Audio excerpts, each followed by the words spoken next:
Welcome back for another episode of the Blacksburg Buzz. I'm your host, Kyle Bean.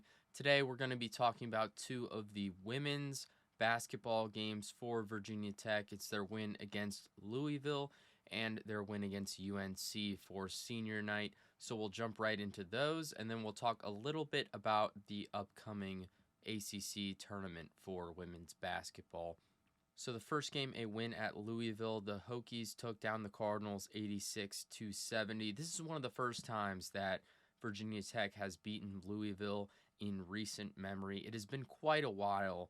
They won the last two. One was at home and one was in the ACC championship. But outside of that, they lost 9 straight to Louisville. So beating them on the road is a really big deal for the Hokies. They came out strong right off the rip. They led by 7 in the first. Kitley was just doing Kitley things as usual. She had 9 points in that first quarter, and then Amor had 6, ending it off with a buzzer beater to move into the second quarter. Now, the second quarter, Tech continued to grow that lead. They were really cruising in this matchup in Louisville. Matilda actually had 2 threes to open up that second quarter. Amor later had 2 of her own, and just the shooting was phenomenal for the Hokies. Kitley was doing her thing once again. We had a couple more threes, one from Kayla King, one from Karis Baker, and all of a sudden Virginia Tech was up 13 going into the half. It was just like that. The Hokies started off strong and they kept it moving.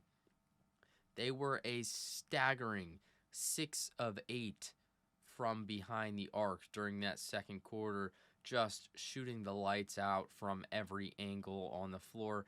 There really wasn't much that Louisville could do to slow down the Hokies in this one, especially when they're shooting at such a high clip. It was almost like they were making every single shot they took, and there was just no way to slow them down. So the Hokies went back into the locker room. They came out, and Louisville went through a tough stretch in that third quarter. The Hokies kept moving, but that last 3:30 of the third quarter, Louisville only scored 2 points, both of them coming from the free throw line. So only 2 points in the last 3.5 minutes for the Cardinals. Meanwhile, Tech is just doing their thing once again the whole quarter. That tough stretch from Louisville just really, really showed that the Hokies were just a different breed, and they've really found their spot. They've gotten into their groove late in this season. Quarter 4 with a 16-point lead. Tech did let up a little bit. They were playing some of the bench players a little bit more. They didn't really need to do much to win the game at that point. They had everything going their way. And so they did let up a little bit, but they kept making shots. It really didn't end up mattering in the end. They still won by 16. The two teams scored dead even in the fourth quarter with 16 points apiece. So they just kind of cruised to the finish line, which isn't something you want to see. But at the same time, it didn't have any effect on the outcome of the game. So you can't get too upset about it, but it's not great. Although we did see with UNC that, we know what this team can do, and just letting them ease up for a minute didn't seem like the worst thing to do. For Louisville, they shot okay, 42% from the floor, a little bit rough from deep at 25%, and then 71% from the free throw line. So pretty okay for them. Virginia Tech, on the other hand, 65% from the field. They were 44% from deep, hit 89% of their free throws, making 8 of 9. Just especially behind the arc, shooting amazingly. And that's really what made this win so dominant. I think it would have been a much closer game had the Hokies shot at an average rate, but that second and third quarter, they made everything. It was incredible. Louisville's top players, we had Kiki Jefferson with 19 points, Jada Curry with 13 points, 2 steals. Then Nyla Harris with 10 points, 5 rebounds, and Nina Rickards with 10 points. On the other hand, Virginia Tech, it was the usual suspects. Liz Kitley, 26 points, 13 rebounds. She was 12 of 16 from the floor. She does it every time. It's crazy to think that a 20 and 10 night from Liz Kitley is average. It's insane to think that, 24 and 11, 26 and 13 like she had against Louisville. She does that every week. There's a reason she's 2-time, potentially 3-time ACC Player of the Year this year. So it's just shocking that these aren't stats that blow your mind when you see them, because she does this every time. This is what you expect from her. It's wild. Georgia Amor, 23 points, 4 rebounds, 10 assists, 9 of 11 from the field, 3 of 4 from deep. Shooting, it was spot on from Amor, racking up the points. Her and Kitley combined for 49. They are one of the greatest duos in college basketball. It's just a pleasure to watch the two of them play alongside each other. Matilda Eck was right behind with 12 points. She was 2 of 4 from deep. And then Kayla King scored 9. She was 3 of 6 from behind the arc. Couple notes from this game. The Hokies jumped up a little bit after this one. They went up in the poll to the 8 slot. So a lot better feeling here. You're definitely starting to see the committee value them a little bit more late in the season, and just giving them that higher seeding. It's going to be really important come tournament time. We already know that they're going to be just fine in the ACC tournament seeding-wise, but in the national tournament, having a couple spots higher, it makes your route a lot easier by moving from a 3 seed in their region up to a 2 seed, potentially a 1 seed. That could make their path a lot easier, and it gets you further away from some of those teams that you don't want to play. You don't want to play the South Carolinas, for example. The further you can get from South Carolina, the better. That's not to say that I don't think Tech can beat South Carolina. Of course, I think that they can. It's just that's a really tough team, and if you can play a different team, I think it's just a lot easier for them to have to potentially face someone like South Carolina in the Final Four or the finals rather than in the second or third round. So the seeding is going to be a big deal, but this bumped them up into 8. So they're looking at about a 2 seed in the NCAA tournament after that, with the 4 spot jump on the AP poll. They were ultra efficient in the second and third quarter. They shot 73% in the second quarter and 91% in the third. That's insane. 91%, that's unheard of. Shooting 90% in a quarter is ridiculous. Not to mention from 3. They were a combined 73% from behind the arc during those 2 quarters. What a 20-minute span from the Hokies. That is really, really impressive. Then moving into the UNC game, the Hokies took this one 74-62 at home. It was crazy. Tech had College GameDay in town for this one on Sunday. So the College GameDay crew came out. I think fans were lining up at somewhere between 7 and 9 a.m. for an 11 a.m. airing of College GameDay. The Hokies are the first ACC women's basketball team to host College GameDay. So really big deal from them to see how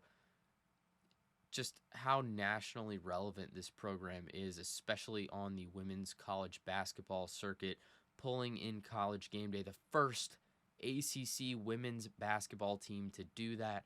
That is amazing for them. So with College GameDay in town, huge deal around campus. Everyone was bustling. They were talking about it all week ever since we heard the announcement. So really big deal. It was packed outside, and it was packed inside. One of the most electric environments we've seen at Castle Coliseum ever, and it's known to be one of those environments that's always pumping. So the first quarter, Lexi Donarski made a three, and then the Tar Heels, they just couldn't really make a shot after that. 6 minutes scoreless. Tech, they were putting up points here or there. They went up 11-3, so they didn't take too much of an advantage of that drought for a large majority of it.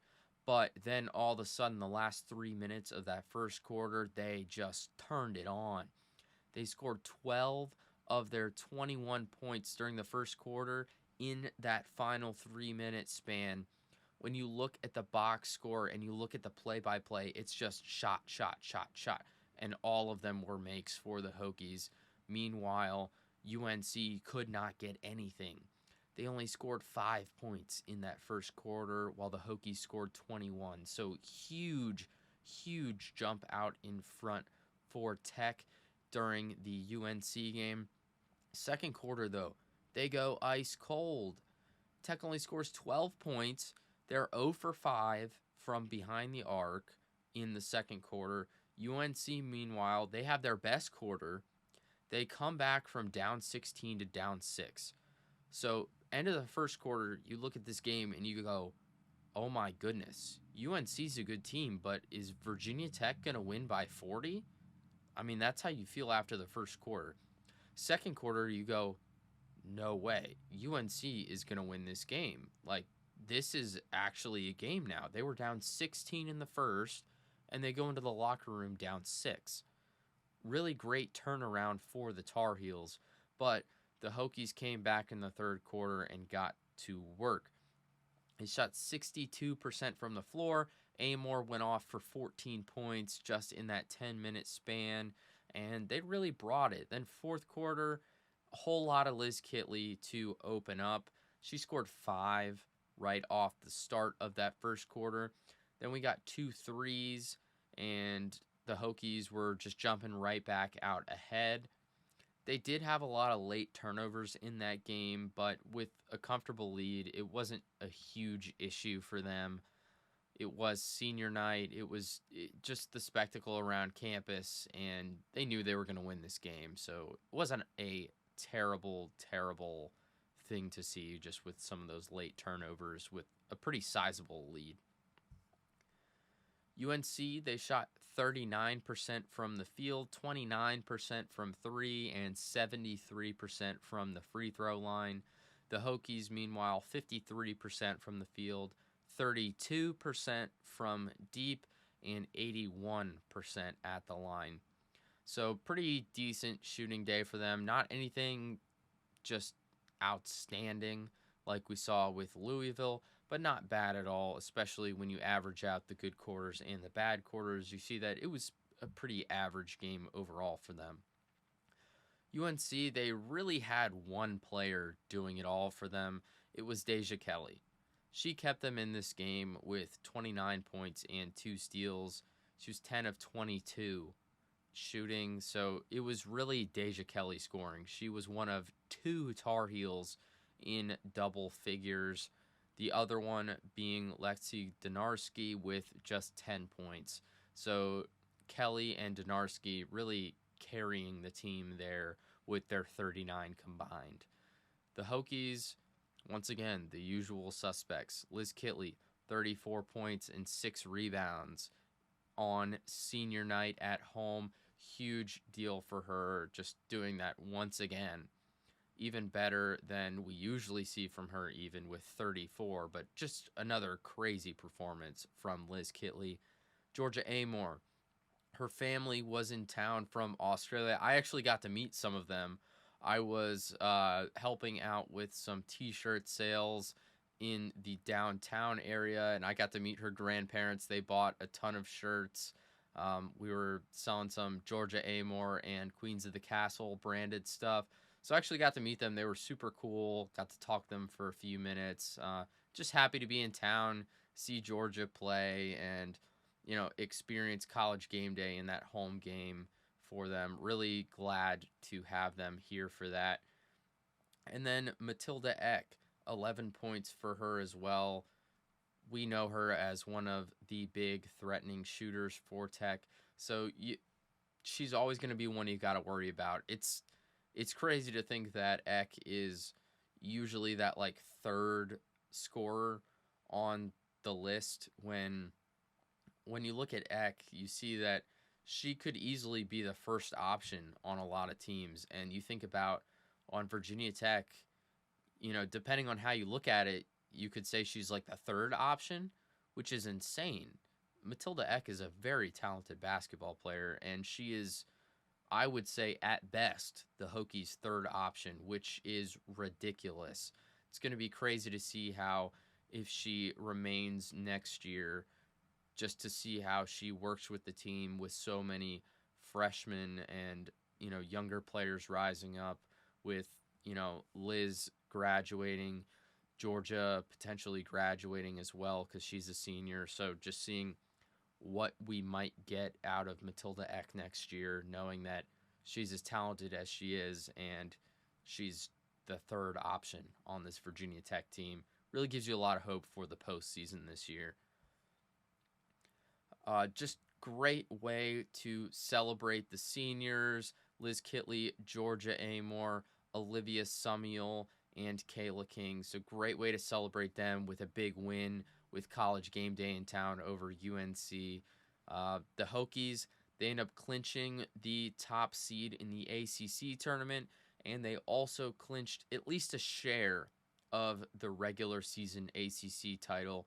It kind of depends on how things fall into place in the next couple of games. I believe if the Hokies win the next one, they outright win the regular season ACC title, but with the UNC game, they clinched at least a share of it. There's one or two other teams that would need to, I think, win out. But a share for sure. Looks like it might be a straight-up regular season clinch here shortly, but great way to celebrate them and a great accomplishment from them. After this game, they jumped up even more in the AP poll. Tech's at a 5 right now on the AP poll, so really, really good position for them. One of the highest we've ever seen the Hokies. Not quite the highest, but definitely up there. The committee is really, really seeing the value in this team, seeing how they're peaking at just the right time. They're putting all the pieces together. They've got the individual players, they've got the coach, they've got the environment behind them, just everything going their way. So it's going to be really interesting to see where this goes. They're probably going to be hosting some in Blacksburg for the NCAA tournament. So that's going to be really exciting to see once again.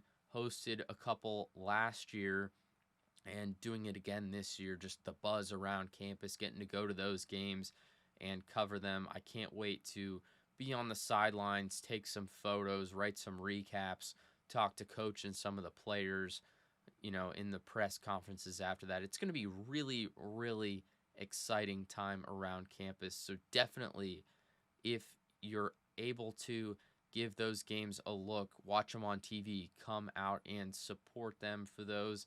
It'll be a great time around Blacksburg to be here for women's basketball. So I'd really recommend either watching those or coming into town and trying to get tickets to those games because they are going to be electric.